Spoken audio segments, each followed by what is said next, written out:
and he'll read it for a half hour, and then we have a little break, and you can also get up and, buy wine, buy beer, buy mineral water, whatever, there's food.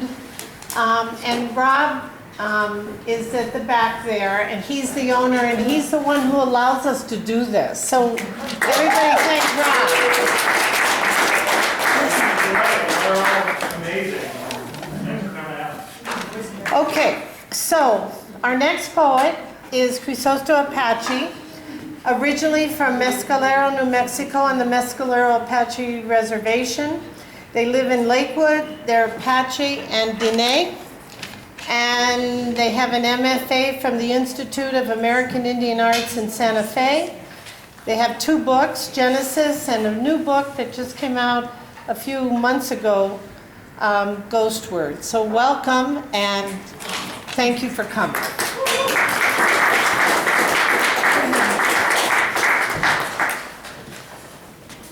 Thank you, Barb and Val, for sharing your work.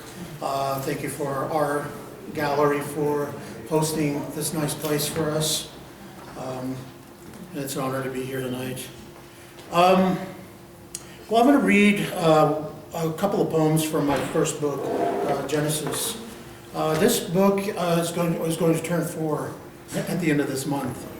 So, keeping track of stuff, yeah. But a little backstory on this collection. When I was putting it together, one of the things that I used to do with my mother was share stories. She used to share a lot of stories with me about our family, about history, things that she experienced. So that was one of the greatest gifts that I had with my mother as far as the contribution to my writing, was her ability to be able to sit down and tell a really good story and that I remember it and to record it. So this book is kind of a dedication to those stories that were told. The main thread of the book is written in 9 parts. The inspiration for that was one moment I just had this, need to have this conversation with my mother about the 9 months that she was carrying me, where she was going, what she was doing, what she was experiencing. So that was really a great gift for me, and it's a big part of this book.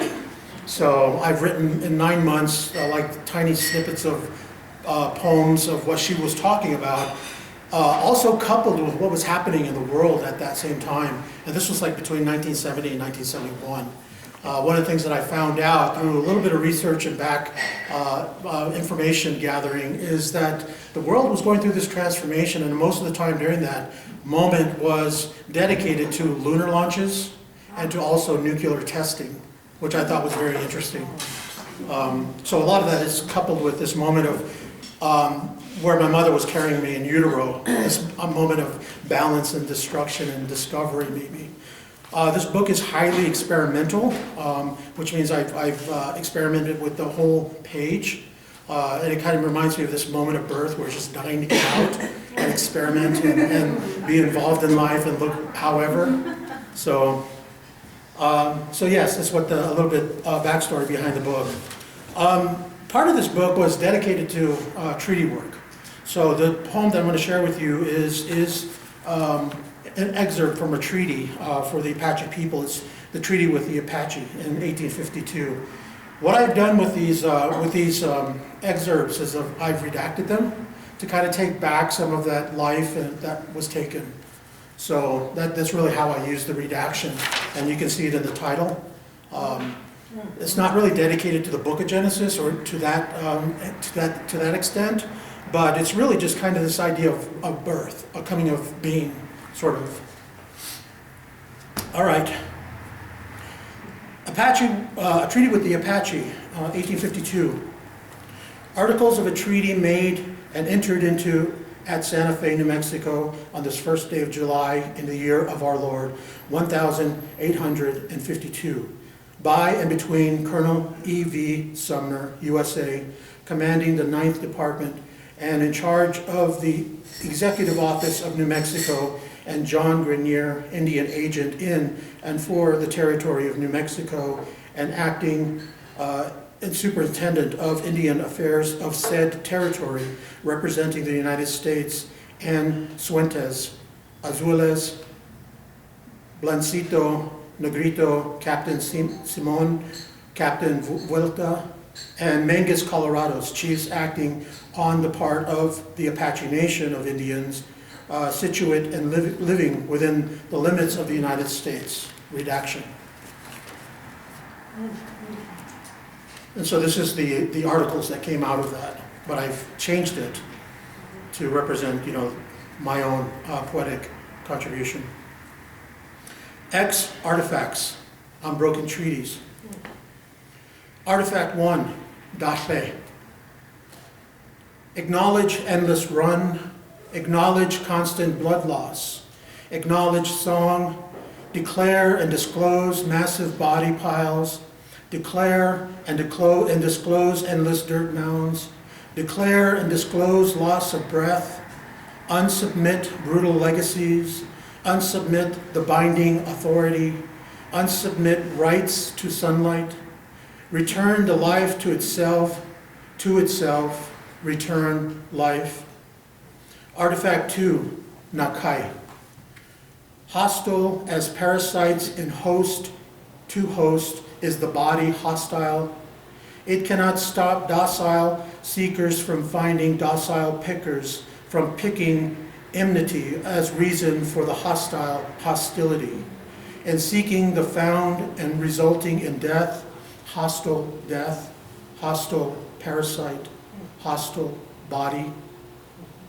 Artifact 3, tight. Binds, burgeons the hard surfaces of rail cars, binds our tighter ropes around hands, binding haunts in haunting humiliated, first citizens of these united fates of our armory, intercourses of interludes, our interjections, are entering us, while singing away our arch of cradles. Meanwhile, the stream engine carries us away. But why do these steam engines' sounds survive through the ages? Artifact 4, Di. Nowuchi, move away from Nowuchi. Nishjisha, move towards.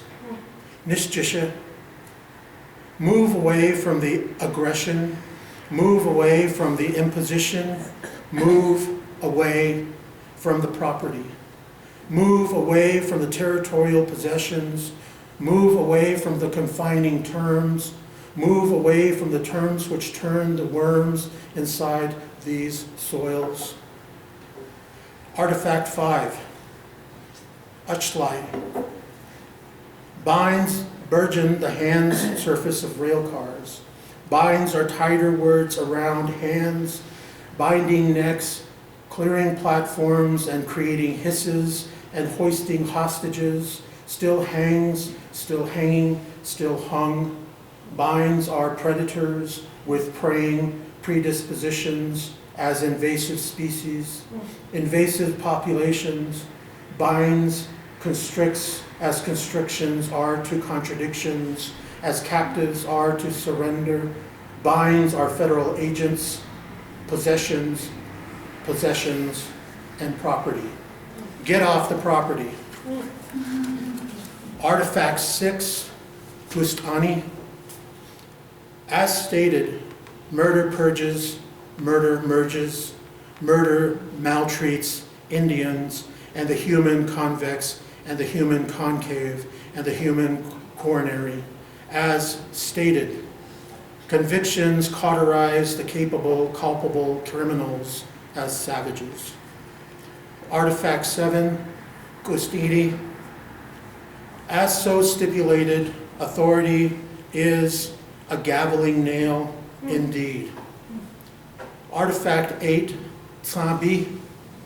On the order which authorizes petulant trade, petty pilferages on those who are governed, on the order which designate those to constricted places, such as reservations, a place equal to concentration camps, on the order which deems those placeless. Artifact 9, Ngustai. In the issue of boundaries, they are excavating, they are executing. They are executive, they are excavate binary boundaries, they execute binding boundaries, they are executive order boundaries to the issue of boundaries, they are the happiness of sad Indians. Artifact 10, Gunsani, strip off and strip away all our relations.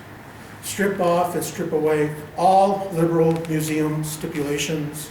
Strip off all illegal measures and gather all our political belongings. Strip off all our relations humanely. Humanely strip off and strip away all. Artifacts X, 10. Binds still burgeons the hand surfaces of rail cars. Binds still are tighter ropes around hands, binding bodies, mapping boundaries, and adopting dot marks.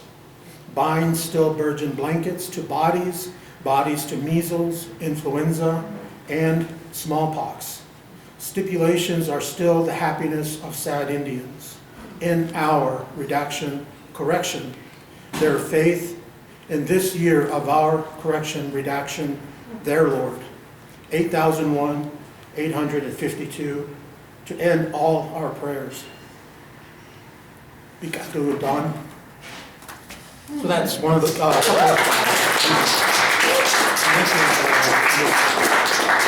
particular book. So this book, the second book that I'm going to read from is really new. It came out in November of 22. The image on the front is a photograph that I took, so I was really grateful that the publishers used it. Yeah, I wasn't sure if they were going to allow that to happen, to allow that kind of artistic freedom. But this particular collection is pretty special to me because it is almost autobiographical. There's a lot of the poems in here that have come out through my experience living on the reservation, living in my family, and also living out here amongst everyone else. So a little bit backstory on how this collection came in is that I was introduced to a modernist Japanese writer from the 1920s, Rainosuke Akutagawa. And it was Arthur Z., who was then my creative writing professor, introduced me to this writer. And I carried this carbon copy that he gave to the classroom for like a very long time until it was tattered, brown, and almost crispy. Because his work was out of print, and I couldn't find his work so that I could buy it somewhere. And it wasn't until like 2008 or 9 that I was able to find a copy of that particular book that inspired this collection, called A Fool's Life. One of the things that was very captivating to me from that book was that it was considered Akutagawa's last manuscript. And why it was so important was that it was his last manuscript that he wrote as he was dying, because he committed suicide. Reports from his life indicate that it took him about 3 hours to die. So these 53 entries that he wrote are kind of represented in communication in this book, which is why I call it Ghost Word. So it's kind of communicating with him. And after I was able to obtain a lot of his work, especially a couple of volumes and editions of A Fool's Life, I then began to reread and reread and reread what he was trying to say in in that particular book. And what I've come to conclude that he was sort of talking about this concept of erasure. So to me, that concept really resonated in me, because at the same time, I was kind of looking for this sense of belonging. So it was kind of a negative and positive that was happening. So my response was to sort of, I don't know, this is kind of morbid, but is to use that 3 hours to see if I could be challenged to write 53 entries in the quality that he had written, his 53 entries. Of course, I failed. Great expectations, but I ended up getting through half of them. So the first half of the book is dedicated to the first attempt. The second attempt is to finish the latter part. And then the third part of the book is dedicated kind of to responding to just his short stories. Great writer if you have not ever heard of him. Yeah. So that was really what this book was inspired by. So I'm going to read. a few poems from this book.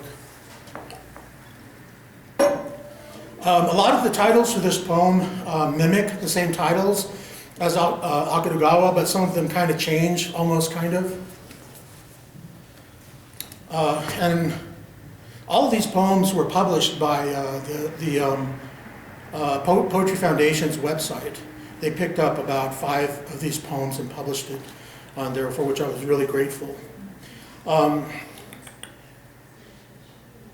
Okay, and then one of the poems was picked by my publisher as a pushcart prize. So, whatever that means. So the first one I'm going to read is number 3, Quiet, Home. Quote, in the outskirts, in a room on the 2nd floor, he slept and woke, unquote, R. Akutagawa. Number 3, Home. My boyhood home became periphery because of its location, 8 miles away from town. The house I grew up in was now empty. Burrows inside a thicket of forest left pockmarks on the hillside. Inside the corpse remained an empty cask, a remnant of my thick body, which has now become the shape of a log of rotten wood. Then no one could hear the arguments and screams, the echoes that reverberated through the tree limbs and leaned against my inner ear, becoming part of the silhouetted tree line.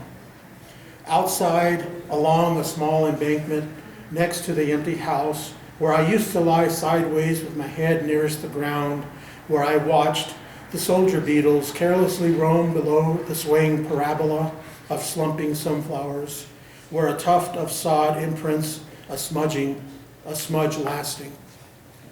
I returned to the vacant house occasionally to stand on the embankment still imprinted on my facial skin, transfused. Then I think of the room, now my body, a rotted waste of immersing follicles against my hairline, weaving the forgotten voice of somnolent soil, not forgetting the family line, which is my forest that forever becomes the outskirts of my home.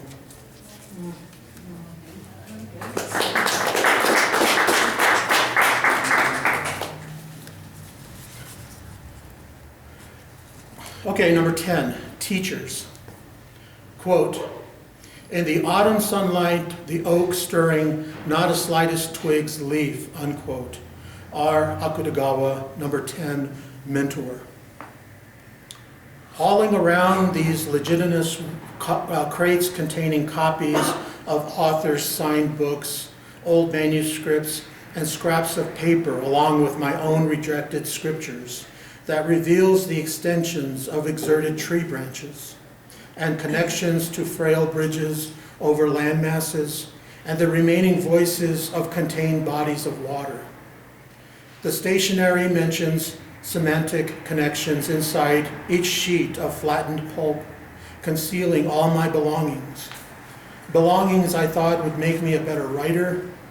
I can only remember the one tree and its branches overreaching, underneath each limb showing the letters, consonants, and vowels of where I am. Awake and still thumbing through each page, trying to figure out how I will carry each copy and each word inside these damn pages, the breezes gently courses. I remain wavered, unmoved, and dreaming.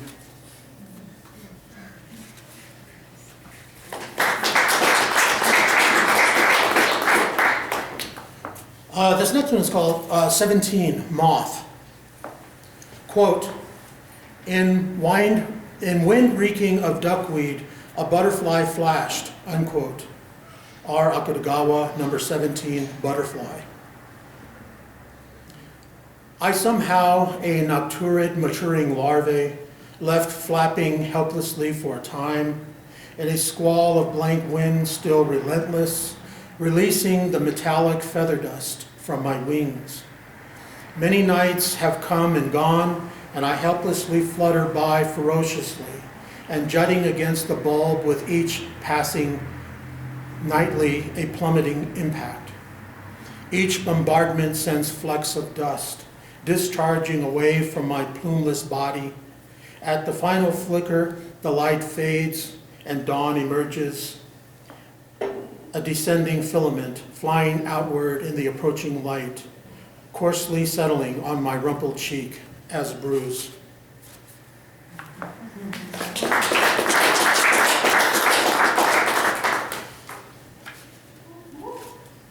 All right. So this is the title poem for the book. Number 26, Ghost Word. Quote, gazing up at them, everything was forgotten, unquote. R. Akutagawa, number 26, Antiquity. The infinite ash of Flabaia ascends with white skin. These beings with misshapen faces rise from autumn, spark, and tousle their hand drums. Their succinct song penetrates my ear and is supposed to protect me from this sudden wide-eyed awakening staunch. I glower beneath the stammering curative clutch of the madman, my damned stepfather. After years of emotional burial and systematic abuse, I escape only to unearth a museum of quality turmoil, which my family hid very well. After he causes my brother's death, I use my time to carefully tuck away what is left of my brother's belongings. In a thicket of weed behind my childhood home, bound in a cotton cloth pouch, I place the bundle towards the east under a blue spruce tree. A ceremonial cluster of bags burning to ash within the trusting palms of those misshapen beings of smoke, clasping, leaving my stepfather in a shameful glare, always lurking in the background.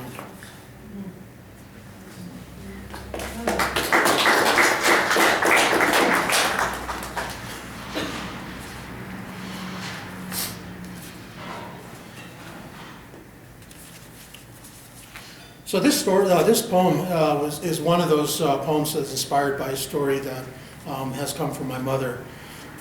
So on our reservation, there are three locations. There's Mescalero, which is the main town, and then there is Carrizo, where I grew up, and then there's Whitetail, which is really a far-off place on the reservation. Very, very beautiful, open green meadows and ponderosas and spruce, just kind of painting the tree line. Whitetail was the place where all the Chiricahua came to be among the Mescalero Apaches after they were allowed to come back from St. Augustine, Florida. So many of my relatives came that way and settled on Whitetail. So this is kind of one of the stories that my mom used to tell me, that she used to walk from Whitetail all the way to Carrizo to a place called Saltwell. And these are all names of places on my reservation. And Saltwell was where one of my grandfathers lived, and she used to go there a lot because her mother and father were never home. Number 4, Saltwell. Quote, in full bloom, the blossoms in his eyes, a line of rags, sad, unquote. R. Akutagawa, number 4, Tokyo. Blooms of yucca and cactus blend together in a greenish hue. These colors line the ledges of my eye every time I walk past in the shadow of Kaizani, my holy white mountain. Beneath its peaks, I gaze the top of buffalo grass, away from the pace of lines coursing through a path. My artery through the stench of gravel roadway streams through wildflowers. The weed stalks surge in a breeze just before dusk as I limp along the trail, wading through the gray. Many times I tread through dirt roads, remembering the beat in hollow steps, the reaping heartbeat, and the grumbling stone against stone. Through the gray, I see salvation in a honey-lit window, in the distance reaching just before the lost thicket tree line. I did not remember the walk from my grandmother's house being this long. A deep lumber longing to embrace my torso, lost to this path.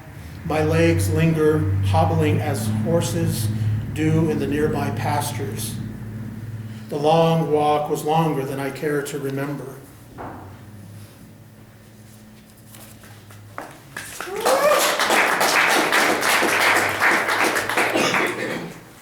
I'll go through a couple more. Um, So this is this poem again was inspired by another story my mom told us. One of my uncles, my uncle Edgar Kluge, went to Vietnam, and she told me that once he came back, he was never the same because he left a very happy and funny man. But when he came back, he was not the same person that she remembered. So this poem is dedicated to him, and it was the one that my publishers decided to choose as a Pushcart Prize nomination. Number 12, Carrizo, for my uncle Edgar de Kluge. Quote, "The submarines inside was dim," unquote. R. Akutagawa, number 12, Naval Base. "In my youth, I hitched a ride to San Diego. Across chirping desert and distant night, I gazed upon a slow-moving dark encasing a convex cerulean cavity. Each night I stood beneath the sky for hours, mesmerized at the perplexed reformatory of twinkling lights and broken glass fragments spread against the glistening sunset. A faceless man behind a lost reflection of a glass at a drive-up window informs me, 'Too bad you know nothing of your past.' How far will I walk against the night, conforming to captivity I had never realized? Some years later, under the kitchen table, they all huddle. As the rampage continues toward the back of the house, a clash of debris clashing from the other room recoils, and broken sounds escape the barricade of doors. All I remember is returning in 1970. All they remember is me sitting at the edge of my bed with the war still in my hands."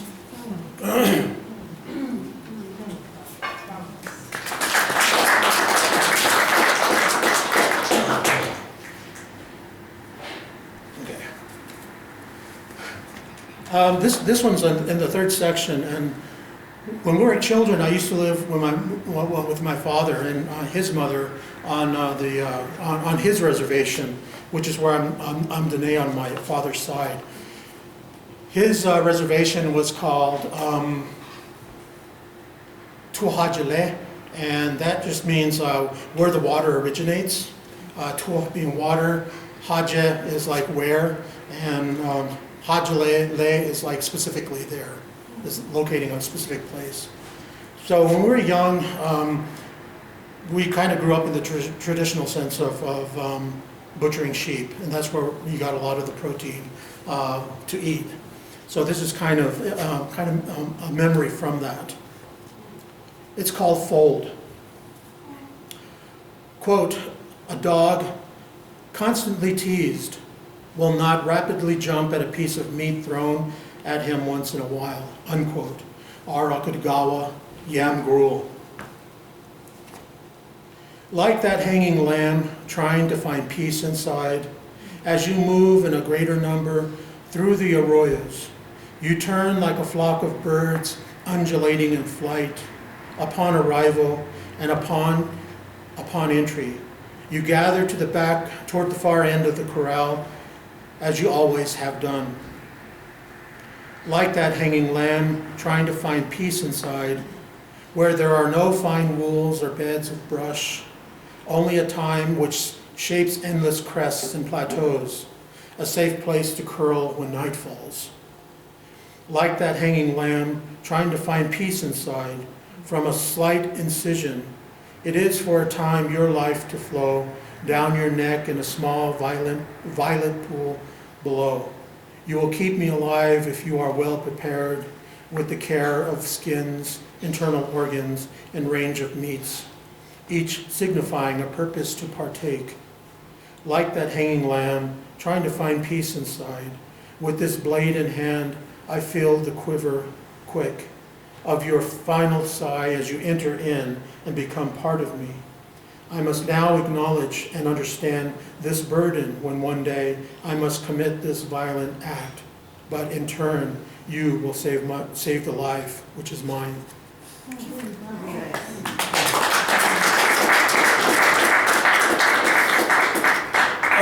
I'll read one last poem. And again, this is a story from my mother. When I write, I always think of how much of an impact she was on my writing. This one is called Whitetail for E.P. Botella Kaji. Quote, "Beyond this way was only darkness, unknowing and unknown," unquote. R. Akutagawa Rashomon. Tree limbs and grasses move approximately with the same cycle, sway and swooshing wind. They whisper among each blade and manage to hold secrets. Muddle behind loose walls, longing for open windows, the school bus makes its final stop in Whitetail. A mile down from my mother's house, I walked along the road, listening to gravel cracking beneath my step and echoing above the tree line. Pines emit their scent and releases a pollen drift intersecting with the spring air and settles deliberate on my shoulder. From the roadway, I approached the house, silent in the absence of my mother. House is empty like the adjacent meadow, which muffles my solitude. Sunset gives way to the golden yellow outburst. Above the tree line, the house settles in the shadow as I light the match. The lanterns exude kerosene. I sit and wait, listening to the beat of my heart as it syncopates with the cricket songs inside. Though the window, the light dims to a slumber of slow gray as I shuffle my feet to anticipate her arrival. Silence intensifies, and it leads itself to the settling frame of all angles of the house. The smell of sulfur and the flicker of my eyes, and plan to make my way to my Aunt Nita's house.